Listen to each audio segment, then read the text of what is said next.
AT&T teleconferencing service. Enter your access code or meeting number followed by pound.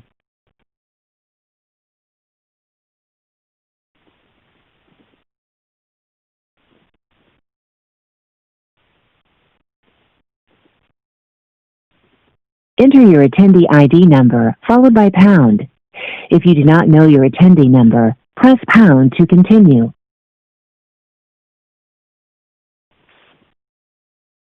Your line has been muted. Press *6 to unmute your own line.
Good morning, everybody. Good morning. Okay, let's start today with, actually we'd like to start again with politics and David. Good morning, Jeff. Let me just do some continued cleanup a bit from the debate, since that still seems to be the issue front and center in the campaign. And you all saw the Commission on Presidential Debates making an announcement that they're going to add additional structure, add to the structure of the debate, looking at the rules to see if there is some way to better control the president, clearly, the next two debates. You saw how both campaigns responded to this. Joe Biden welcomed it and said that he hopes there's some way that they can indeed change the rules so that candidates can answer the questions. And you saw that the president said, get better moderators and a smarter Democratic candidate. We don't have what those rules changes are going to be from the commission yet, and how practical and enforceable they really will be seems a very open question at this point. But both campaigns suggest that they're going to be at the next debate. Remember, as you noted yesterday on this call, Jeff, that next debate between the two of them is a town hall format where the questions are coming from voters, so a different kind of style debate than we saw the other night.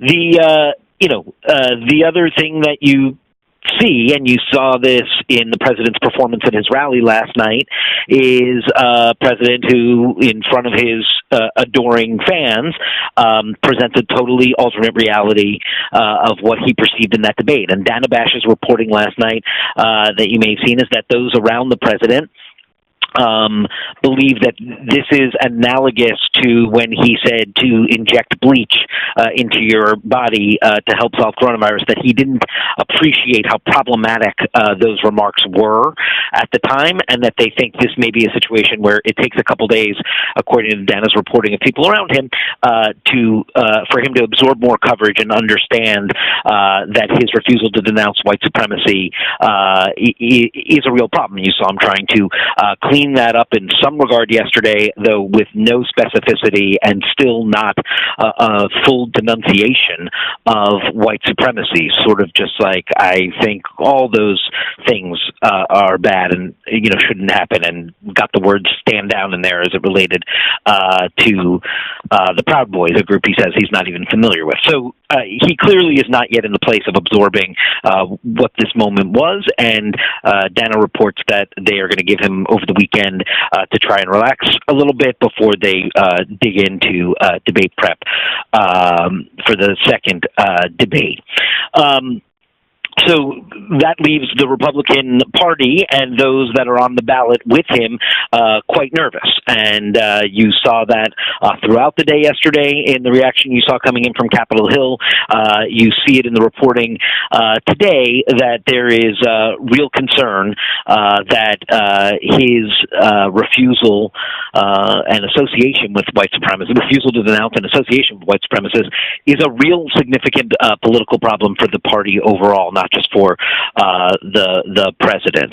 And that continues to reverberate through the Republican Party today as well. As for the campaign trail today, it's a rather quiet day on the campaign trail. President Trump will be in Bedminster doing some fundraising. Joe Biden will be doing some virtual fundraising. We don't intend to see him. Kamala Harris off the trail. We will see Pence in Iowa today, so we'll be on the lookout for what he has to offer on this notion of the debates, if anything at all, since his is the next one up.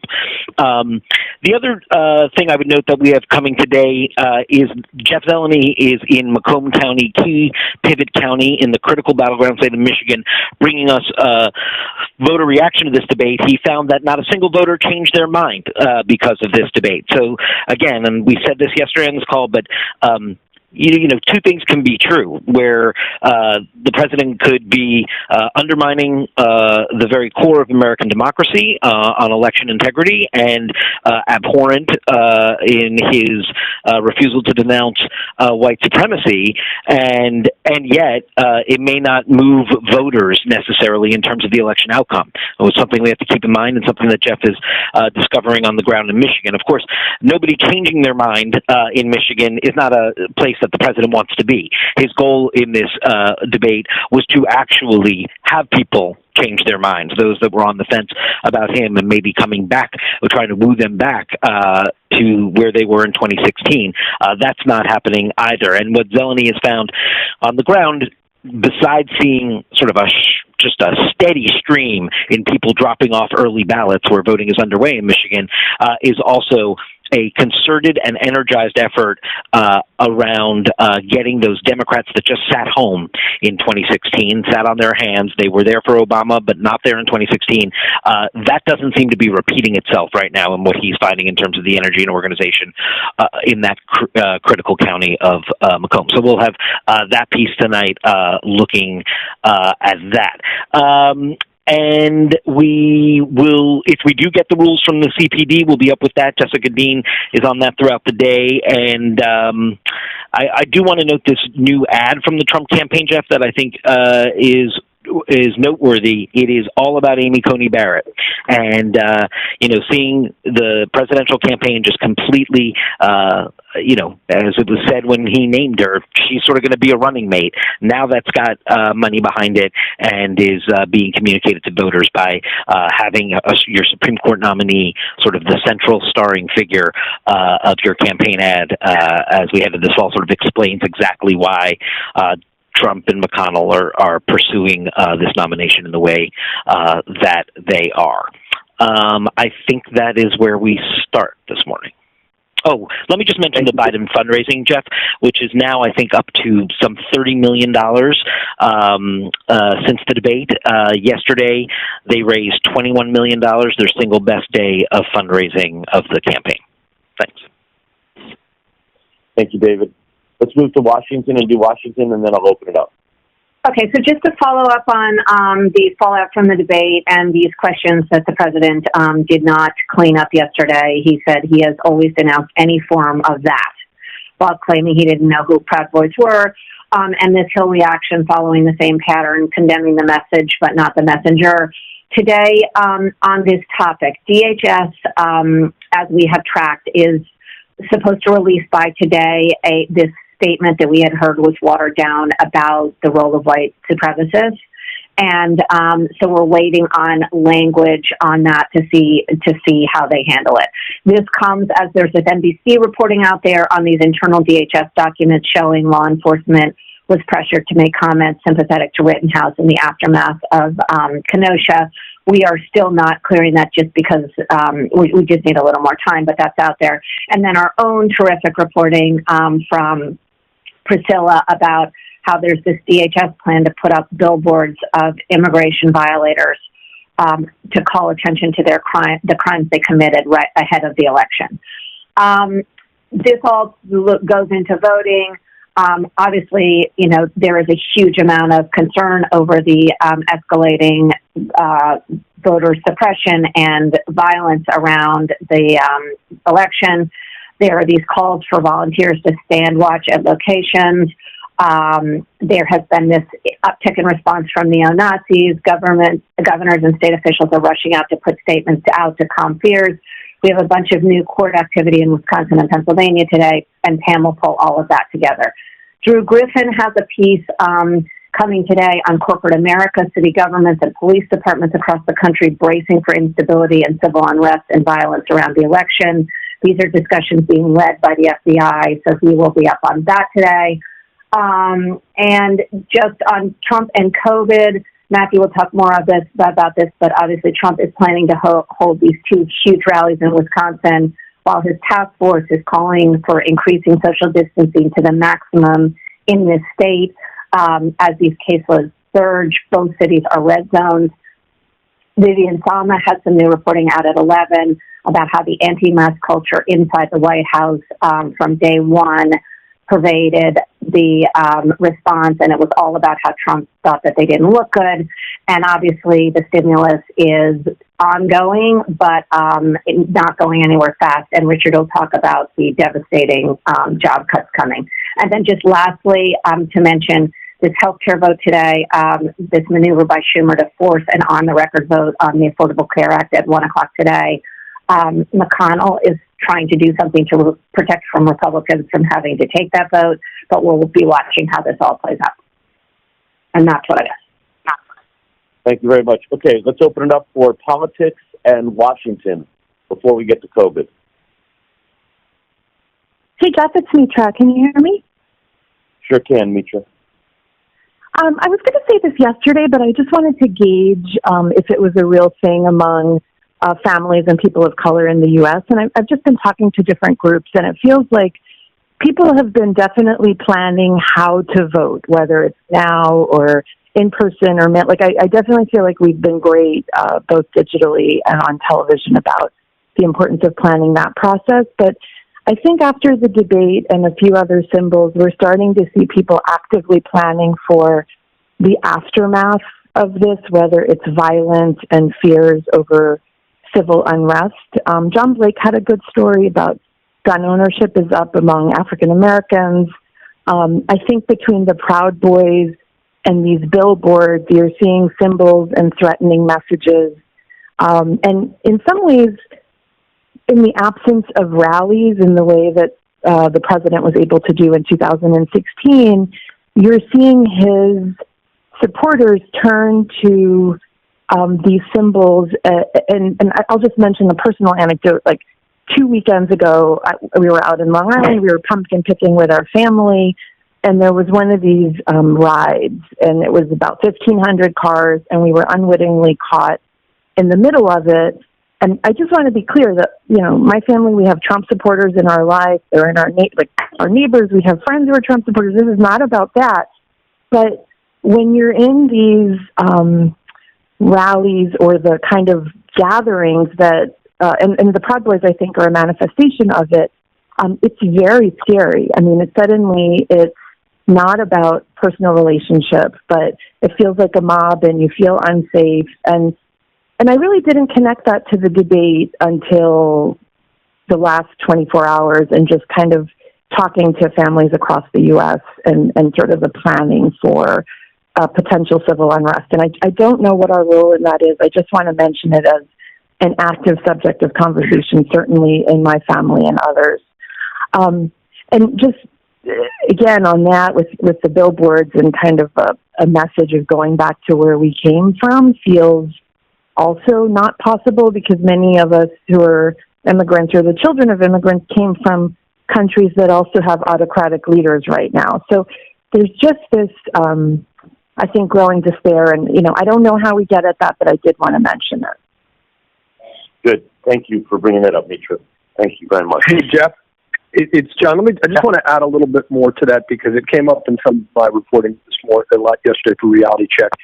The militia groups and vigilante groups, things like the Oath Keepers that I covered decades ago, are now actively organizing to support Trump's poll watching / voter intimidation efforts.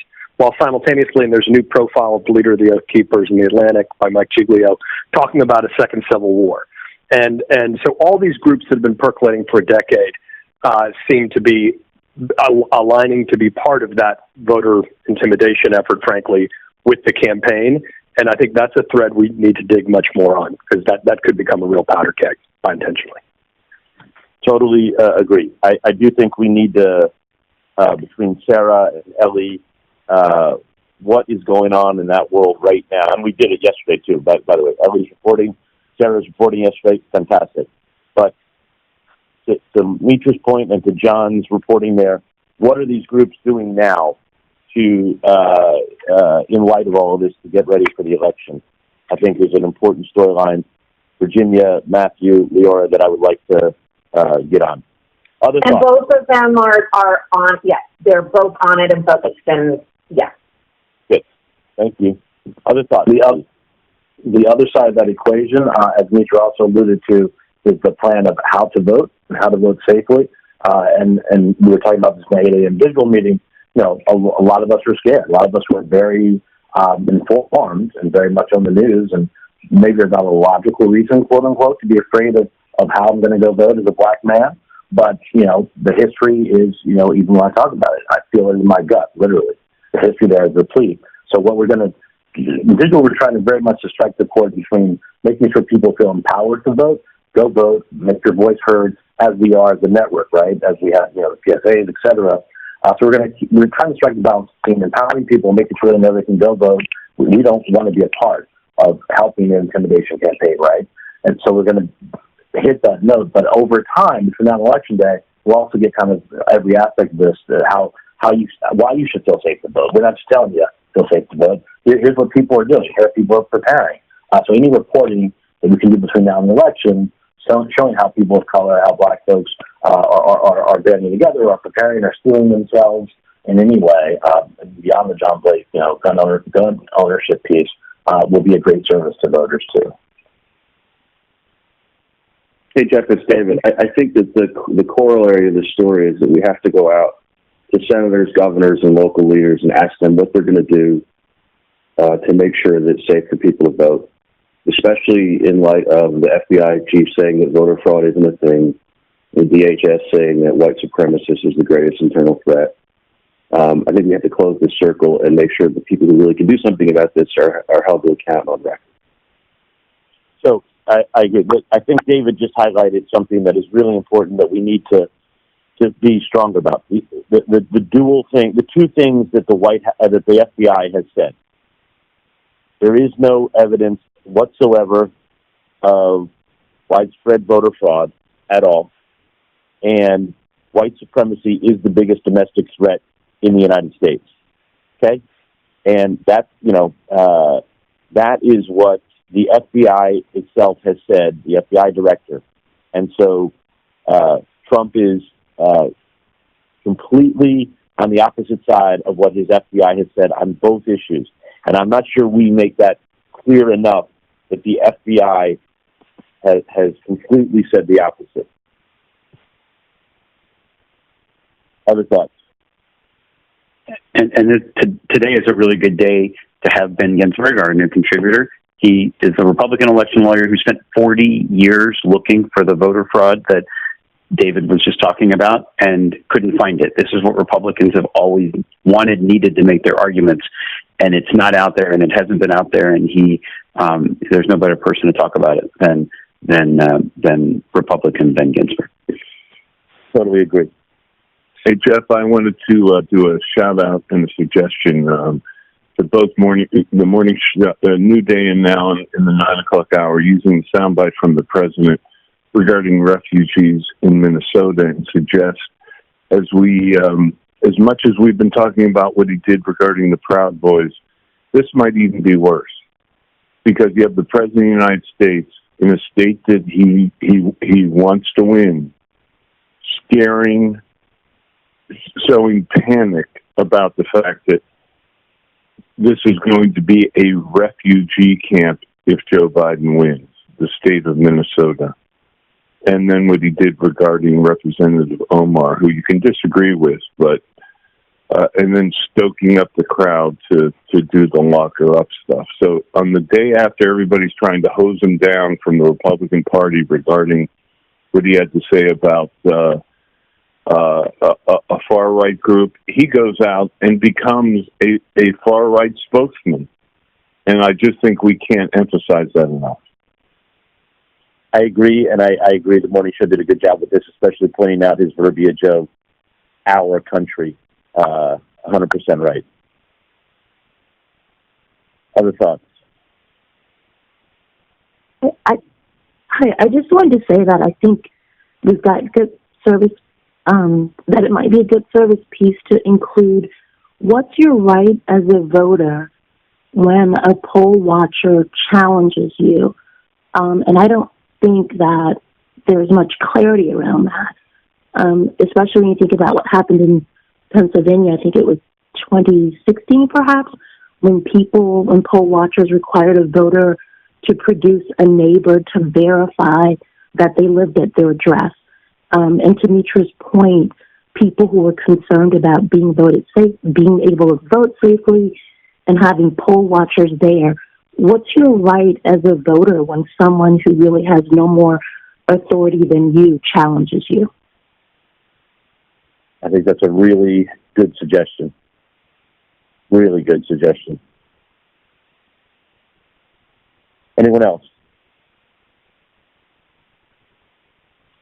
Okay, before we move on, let me just try to I think there's some big themes that everybody's already brought up and that David brought up, but I want to make sure that we're hitting, and we're doing all of these, but I do think they are the big themes.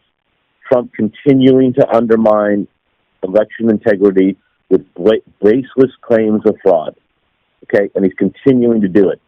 And that leads to the question of whether or not Trump himself is a national security threat in light of what he's doing and in light of what he did in the debate. This is the Miles Taylor and the David Sanger piece in the New York Times. Is Trump a national security threat? And is the GOP distancing itself from Trump? It's unclear. At the same time, I think another political story that we should be focused on is Joe Biden holding off the left. Trump and his supporters and allies are continually trying to tie Biden to Bernie Sanders, the AOC, the left, the Green New Deal, and Biden clearly in the debate and subsequently is saying it's the Biden plan, and Joe Biden is the Democratic Party. They're not. And frankly, the left is holding their fire. But I do think there's a bigger story in Joe Biden holding off the left. We are almost entirely focused on Trump, but I do think we should focus on Biden holding off the left. And then as I see that we're doing on the air right now, and I'm going to turn it over to Matthew because I think the other huge story is Trump going to hold rallies this weekend in Wisconsin, which is really the epicenter of the surge in cases right now, which is just an enormous story. And I think we can't focus on that enough. And with that, let me turn that over to Matthew for COVID and the rest of domestic. Sure. And I'll drill down on Wisconsin a little more in just a minute, but I'll start with the big picture as always. Sure. It is now October, so the 10th month on the calendar that America has been dealing with COVID. All the warning signs are still there that things are getting worse. 207,000 deaths, 7.2 million cases in America as of this morning. Another big bad day yesterday with 946 American deaths reported. The daily case average, now 43,000, is not good. And to put it in context from the last few months, it is where it was on the rise in early July and still rising. And we remember how July went. The CDC's near-term forecast see 232,000 deaths maximum by October 24th, which is 25,000 more deaths in the next 3 weeks. And put another way, that would be an average of about 1,100 deaths a day for the next few weeks, compared to the recent average of about 750. And the fears of fall and winter surges coming as we see a growing list of places loosening restrictions.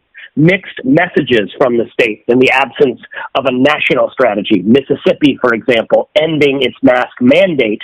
Other states pushing masks and expanding states of emergency, and restaurants opening more and more. So to the key regions and numbers we're watching, the number of states going in the wrong direction on our map rises to 27, including, of course, as we've mentioned, the state where the president is about to hold 2 rallies. The upper half of that map looks a lot worse than the lower half.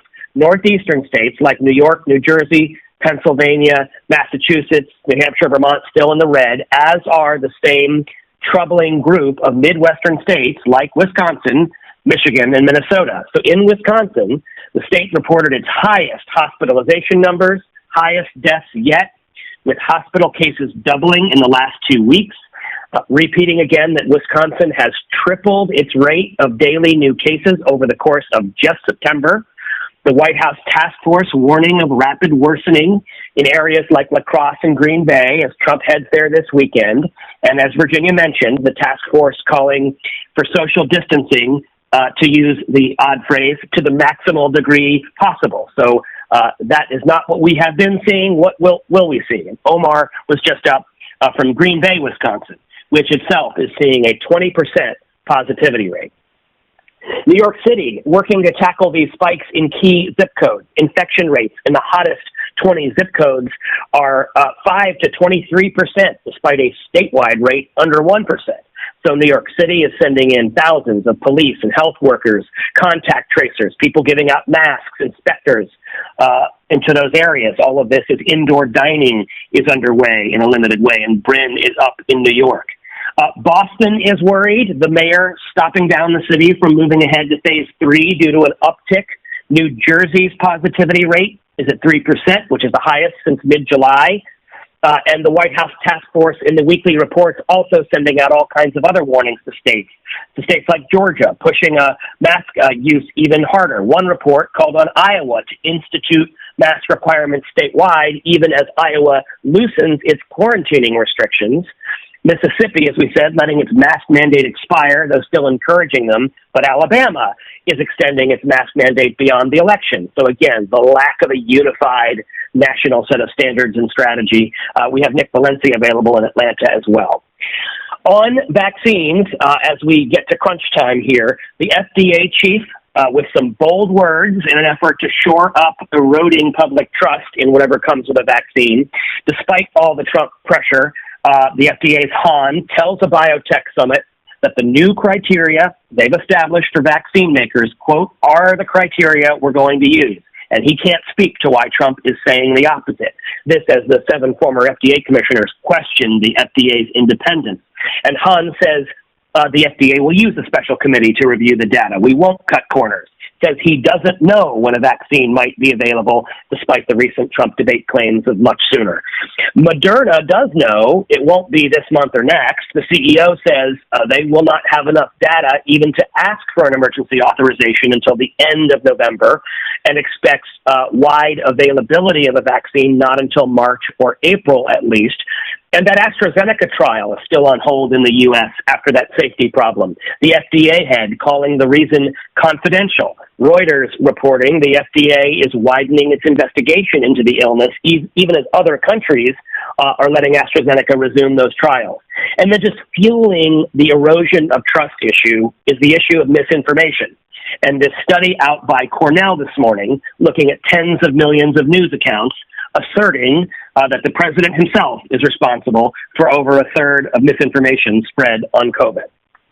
In terms of schools, New York City going much further with in-person openings this morning, high schools and middle schools now, after saying that elementary school openings went well and smoothly earlier this week. And Bianna and Evan can talk about education threads in New York and elsewhere.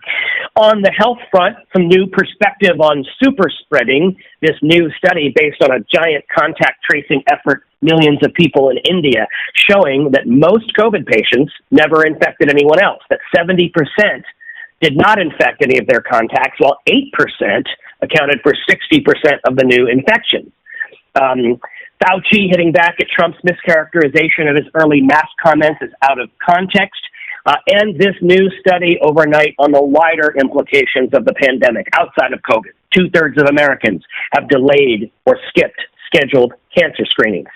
We have Sanjay and Jacqueline Howard available. Sports and COVID, obviously warning signs in the NFL and warnings from the NFL. This extremely rare postponement with the Titans and Steelers. And in the coming days, we'll find out about rescheduling, another Tennessee player testing positive, and the NFL cautioning coaches again about face coverings, telling them that teams could be subject to suspensions or loss of draft picks. And just also highlighting this touching Rosa Flores piece that rolled out this morning on families finally getting to visit loved ones inside nursing homes, which have been so much of the epicenter and locked down for so long. The wrap piece today is Nick Watt for 4, 6, 8, and 10. And I'll pause there. Okay. Anybody with any thoughts on COVID? Matthew, why don't you pick up the rest of domestic, please? Okay, so again, the fallout of the Breonna Taylor case as we wait for this release tomorrow of the grand jury audio. There are reportedly even more new questions about the botched raid that ultimately led to the fatal shooting. We are working to match an affiliate report that Louisville police were repeatedly told there were no suspicious packages going to and from Breonna Taylor's apartment, which flies in the face of what police told a judge to get the original warrant. This all cites a police internal affairs report, which the police department has said is forthcoming, but we do not yet have it or are working to get it. Of course, the judge has given the AG, Cameron, until tomorrow to release a redacted version of the 20-something hours of grand jury audio. And also happening today in Louisville, the new interim police chief is sworn into office with all kinds of changes planned for the department, and Mark Morales sat down with her, and Shimon Prokupet is available to come up from Louisville. The wildfires, the newest Northern California fires, have burned through more than 100,000 acres in just days. The fires are definitely getting deadlier. Those fires have killed 4 people. The overall death toll in the western United States has climbed to 41. Those glass fires and Zog fires, both barely contained at all. We have Josh Campbell and Dan Simon splitting the day from Santa Rosa, California. And just also noting Stephanie Elam's piece this morning on the LA deputies shooting ambush arrest, a man already in custody for carjacking and shooting, now pleading to 2 attempted murder charges. And I think I will leave it there. Okay, thank you. Does anybody have any thoughts on anything domestic?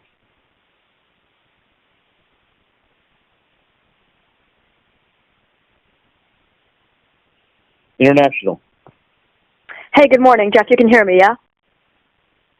Yes, we can, Penny. Hey, so I'll just start in Israel, where they recorded 9,000 cases in 24 hours. Despite their attempts at lockdown, their mortality rate is also now higher than the U.S. So Oren Lieberman has those lines. Madrid will also now go into lockdown in the next 48 hours. People can only go out for limited circumstances. So Al Goodman is on those lines.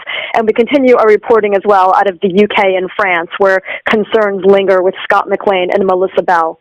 In China, it's a big national holiday, and there are almost 500 million people on the move. We're seeing scenes there we haven't really seen in 2020, crowded stations, crowded highways, reports that domestic air travel has returned to pre-pandemic levels, and reportedly hotel bookings for this Golden Week, as it's called, have surpassed last year. So the country is obviously eager to show it's beating the pandemic, but has it? So that's David Culver's reporting today. We're also continuing this travel theme globally. South Africa is reopening their international borders to select countries for the first time in 6 months. Eleni Giokos has that from Joburg. Peru is also resuming international flights, and we also learned this morning that Germany is lifting their global travel warning. So Quest is on all of that. He's also going to tie in the aviation layoffs we're seeing in the U.S. today. And then just lastly on COVID, a month-long nightly curfew and restrictions in Cuba are lifting today, and Patrick Ottman has that. Just on non-COVID news, in Russia, Navalny gave his first full interview to a German publication. He blamed Putin again for the poisoning and described what it felt like to be poisoned. Fred Pleitgen has those lines. In another example of how Boris Johnson is under pressure from all sides, the EU is suing the UK today over what they say is a breach in contract of the Brexit withdrawal bill. So Nick Robertson has those lines. And then just lastly, Delia Gallagher is available if anyone wants her on the tension between the Trump administration and the Vatican, as Pope Francis refuses to meet with Pompeo during his two-day visit to Rome. They say the Pope doesn't meet with political figures so close to an election. So that's where we start today, and obviously all the debate aftermath and the election stories are our main headline today as well. Great. Thank you very much, Penny. Business. Jeff, good morning. All eyes on the labor market as 837,000 Americans filing for new unemployment benefits last week. This was better than expected, but still higher than the highest peak during the worst recession. Bottom line, job creation is slowing and layoffs are still going on at a rapid pace. But not reflective in today's report is the dizzying amount of layoffs announced in the past 24 hours. Companies like American, United, Disney, Shell, Goldman Sachs, all announcing layoffs, upwards of 60,000 in total.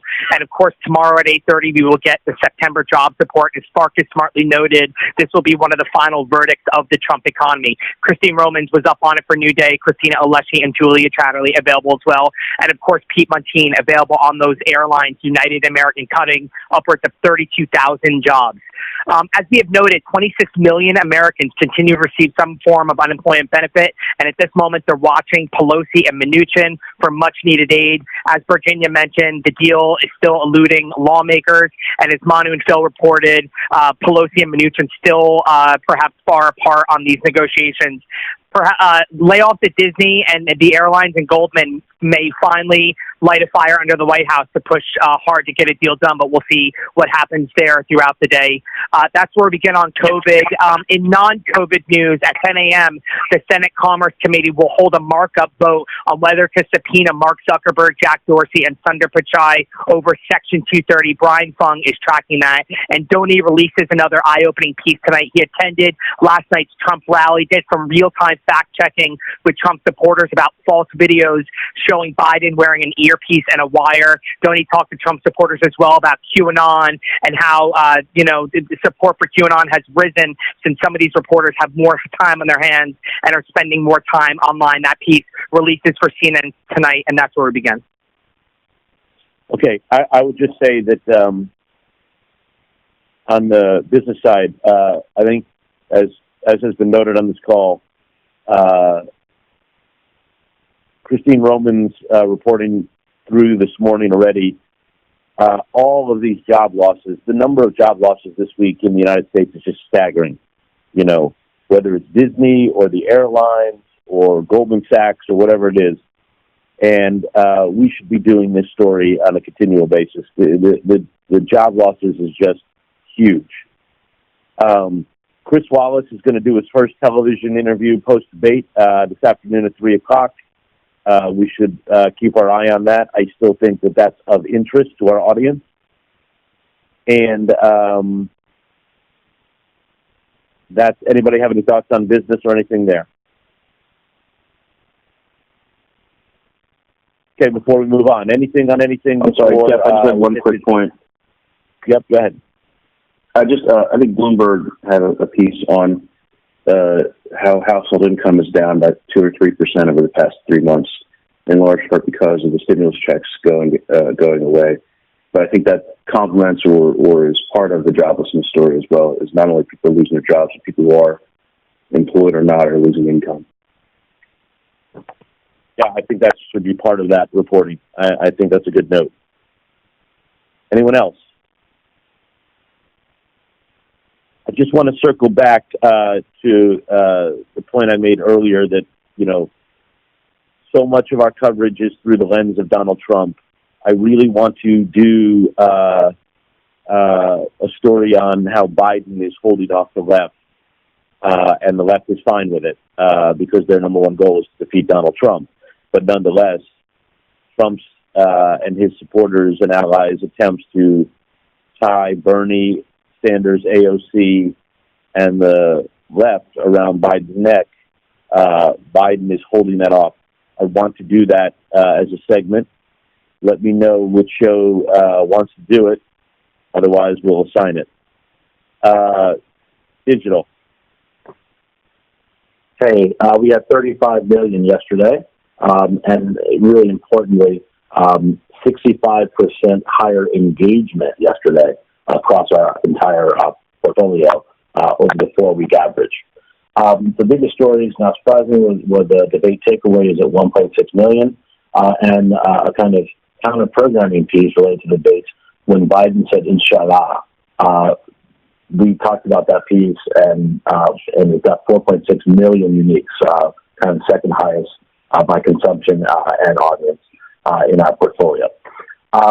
Right now, we have Collinson at above 10,000 on the white supremacy angle and Trump punting. And engagement, we have over 2 minutes on the debate roundup from opinion. So as Jeff said, that shows the audiences are still very much with us in that story.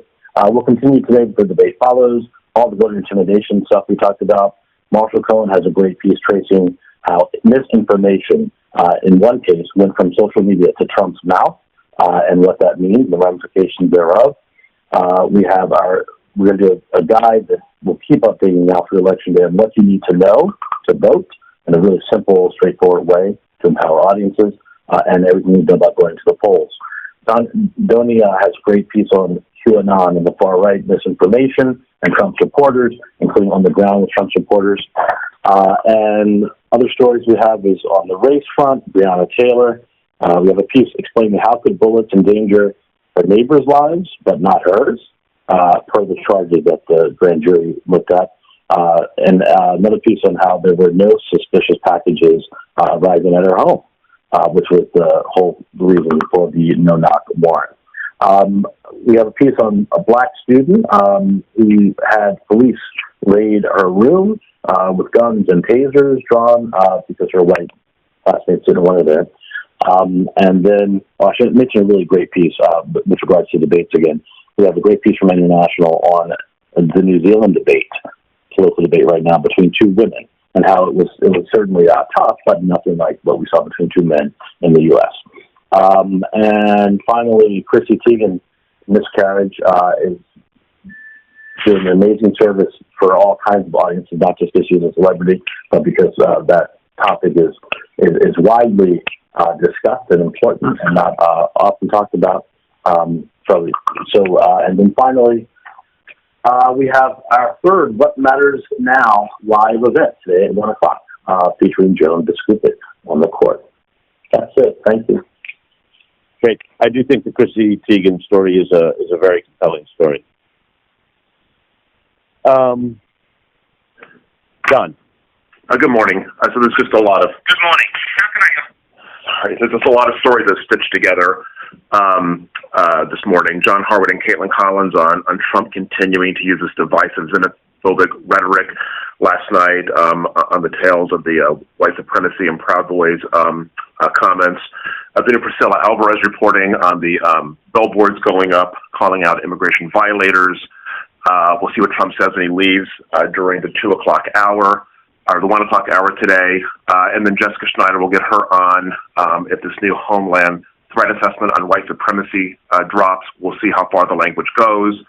Manu Raju will continue to chase GOP lawmakers and get their reaction to everything that's transpired the last 48 hours. Jim Sciutto has Senator John Barrasso on right now. I'm having a conversation with him. Abby Phillip, Laura Barron-Lopez, and Anita Kumar on all of those angles, and that dovetails into the voting concerns, which all shows are jumping on. Kristen Holmes, a couple of threads we're going to pull with her, the 11 governors, calling out the promotion of intimidation or harassment of voters. The judge in Montana ruling on mail-in voting, who took a direct hit at Trump, saying he's backing the fiction of massive voter fraud. We had the Pam Brown voter rap piece at 3 o'clock. We had Ben Ginsburg and the election law expert Rick Hassan booked. Al Schmidt, the Philadelphia city commissioner who runs elections, he's on with Brianna, pushing back hard on the Trump claims of fraud and calling out Trump for trying to get poll watchers to head to these different areas. And then Kate with the Nevada Attorney General threatening to prosecute voter intimidation. On coronavirus, the top line will be coming out of Wisconsin. Omar is there. In Green Bay, the second wave, the local officials are talking about there. Just as the White House task force does warn about social distancing ahead of these Trump rallies. Richard Besser sounding off on that. Other doctors booked. John King has the Wisconsin chief medical officer to sound off on that. The Vivian Salama reporting on masks and at the White House and why there's been a push not to promote wearing them. She has some really interesting reporting about that. We'll break that at 11 and use that the rest of the day. And then Brianna does have the Cornell researcher behind that study that shows that Trump is the main source of misinformation around the coronavirus pandemic. So we're going to hit that interview hard. There's a lot of economic threads. We're going to stay on the relief package. Can they get to a compromise? Nancy Pelosi does talk later on today in her weekly briefing, so we'll see what she has to say. Pete Montana National Airport on a grim day in the airline industry with thousands and thousands of job cuts. Next hour, Poppy interviews the Delta CEO, Ed Bastian. Will Delta be forced to follow United and American Airlines moves? We are doing a bigger step back just on the total number of job losses that we've seen this week. It goes beyond the airline industry. It's bad. And then Kyung Law putting a face on all of this with the escalating evictions piece that she put together that's going to get a couple of runs today. Finally, we will look to get Shimon on the air if we can match that local reporting with all the new questions about the Breonna Taylor raid, and the Stephanie Elam piece that really kind of walks through how the LA Sheriff's Department was able to crack the case of who ambushed those deputies. That will get another run this morning. Thank you, John. Washington. Morning. At 4 o'clock with the lead, Jake has Caitlin Collins with a donut. We've got Senator Tammy Duckworth as well, and we'll get to national security threats and other issues, of course, with her. We've also booked Dr. Frank Fortunati, medical director of Yale New Haven site, on the impact among Americans of seeing their leaders degenerate in the way that we've seen. Nick Watt has our coronavirus wrap, and with Sanjay, of course, and we'll get to Wisconsin and more. Jeff Zeleny has a piece looking at Michigan voters after the debate that was discussed. We will look at Biden and keeping the left at bay with Nia Malika Henderson among our analysts, and we'll have a look at Kate Bennett's First Lady special as well. And in the Situation Room, we'll continue to follow on the debate, the Bash reporting that Trump, it still hasn't sunken in for Trump, that he messed up, and the GOP concerns about his continued unwillingness to explicitly denounce white supremacy as they begin to distance themselves. We'll watch for this DHS report coming out. All of this as Trump is continuing to undermine voter integrity with these baseless claims of voter fraud, something his own FBI director has said there's no evidence of, and has also pointed out that white supremacy is the biggest domestic threat in the country. We have Ben Ginsburg booked as well. We also have John Bolton, so we'll get into the questions about whether this really makes Trump a national security threat. We'll discuss the questions about Biden and his holding off the left. Pam Brown will have the voter rap piece, and we have the Drew Griffin piece mentioned on extremism. We'll also follow, obviously, on COVID, 27 states now trending in the wrong direction, the concerns around the Wisconsin surge and Trump heading there this weekend. We'll get into the Hahn comments on vaccines, the staggering job losses. Nick Watt will wrap that all together for us.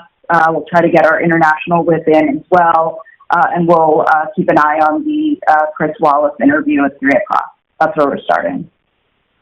Okay, thank you. Does anybody have anything they want to bring up?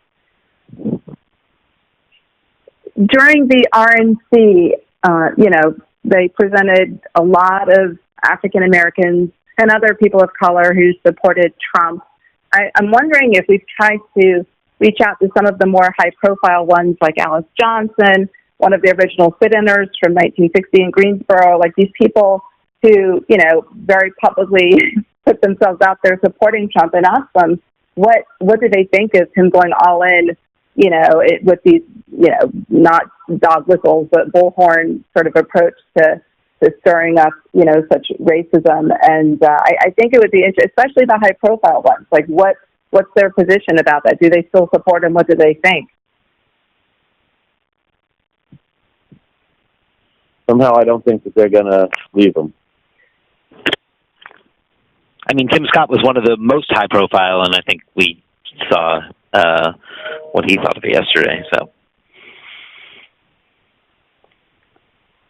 other thoughts? Hey, Jeff, I just want to add one more note on the voter intimidation possibilities. We were talking a lot about the white supremacists and other right-wing extremists showing up. We should also remember, though, because we talked about this before, that 2 years ago, a federal court lifted a consent decree that was restricting for decades Republicans' ability to intimidate voters at polling locations. And it was based on multiple instances of, in particular, where Republicans had intimidated Republicans or Republican operatives or members of the RNC even had intimidated, especially minorities, from voting, preventing them from voting at voting locations. And that was lifted based on, I guess, the judge cited, I don't know the exact words, but good behavior, essentially, that they had not been violating this, and that thus they had sort of served their penance, I guess, and were able to be free to continue to have increased activity at voting locations and representation there. And this came up before because Trump, remember, said he's now calling on his supporters, but before he had said he was going to send marshals and other law enforcement officials to be at the polls. And we should not forget that part of it as well. I think it was back in August when he said that he was going to have law enforcement. He said U.S. Marshals, et cetera, and others. And it was in the context also of when he had sent, DHS officials into cities on the West Coast. And people were saying, boy, if he has the right to keep sending in the federal troops everywhere, what's that going to mean for voting? So I do think that there's a bigger story beyond just what he said about the white supremacists and the extremists activating. That's obviously scary and a huge problem. But he's also said he would have law enforcement do it. There's just multiple facets to this voter intimidation operation. And I think we need to really be on all of those aspects of it, especially in the wake of that court ruling in 2018. Okay.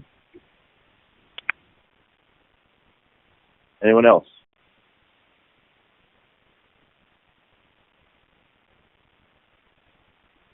Any final thoughts?